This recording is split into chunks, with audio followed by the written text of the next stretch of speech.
How do you define kindness? So last week I posted an article on my blog and I talked about how kindness is the most effective social motivator.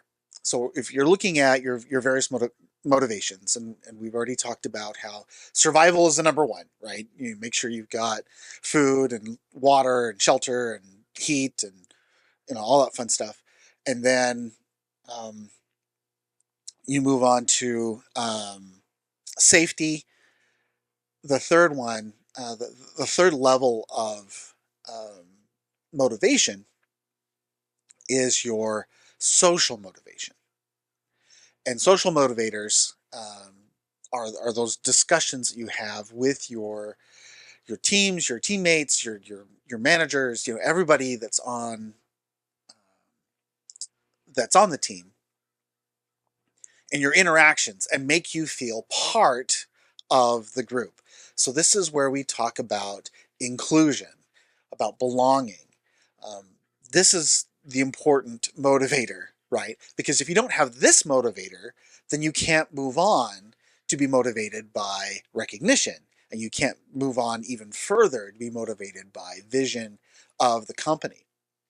So looking at your social motivators, there are four kind of factors that hit your social motivators, and those motivators that focus around competence and autonomy and social relatedness. So competence, you know how to do your job really really well.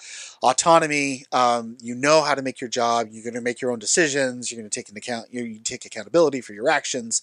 And then social relatedness is you feel secure with your teammates and everything. There are four social variables, social motivators that were used to identify within these three areas um, how they impact your relationship. So, in all of them, when the social motivators were applied, they either had no impact or they had a significant impact, or at least statistically significant impact. Um, the key thing here is kindness. And when you think about kindness and you think about altruism and doing things for the benefit of others, um, that across the board increased the motivation of folks, regardless of their competence, how autonomous they were in their jobs, and how well they related with their peers. So I want to really look at this and discuss it in more detail, because kindness is defined differently depending on you know who you talk to.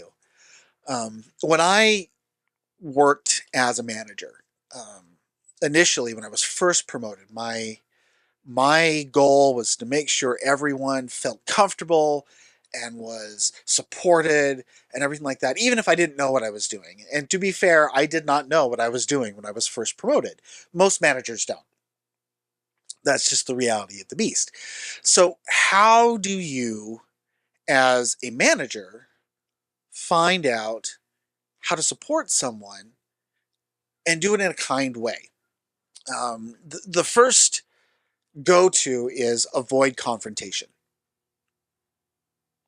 And this is not a good way to do it. The reason being is that confrontation is how change is made.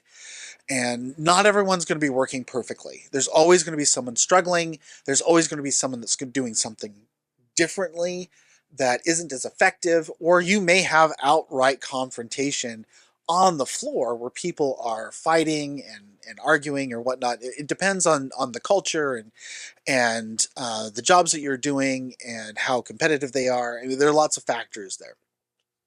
Ideally, no one's fighting on the floor, but you may have that. So, how do you address that? How does that get taken care of in a kind way?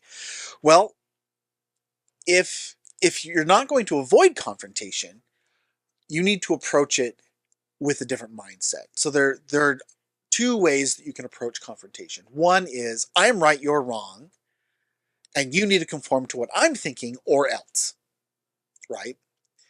And when you're going into a fight and you're determined that you're right, this is the immediate mindset that you have. And you don't listen to understand, you listen to respond. If you're listening at all. Generally, you're not listening. And you're dismissing what they're saying. So if I'm going to be, as a manager, if I want to do this appropriately, so what you want to do is approach their needs by understanding where they're at. So you approach it very logically. You say, this is the expectation. This is where you should be. This is where you are. And if that doesn't work, if that's not where they want to be, then you have that discussion. You listen. What is it that they want? Where are they? What is their understanding? And a good way to start this off is to sit down and talk to them and ask them, what are the things that are going well? What do you feel really confident with? And get a feel for how they feel in their job. And then sit down and say, now how can you do your job better? And get their conversation. And then you sit back and you say, okay, we've discussed how you feel you are. Let's take a look at how your expectations are. And then we sit down and we talk about those expectations. So I wanted to make sure this was clear as we move forward, because I don't want you to think that being kind means just blowing stuff off and not going into that confrontation. You need to have confrontation. Conflict is important in growth. But the important thing about conflict is that you move towards resolution. And you get to that point where after your conflict, you've got a place to go and you're able to move forward. Right? All right, so hopefully this is really good stuff for you. If you have any questions or concerns, please feel free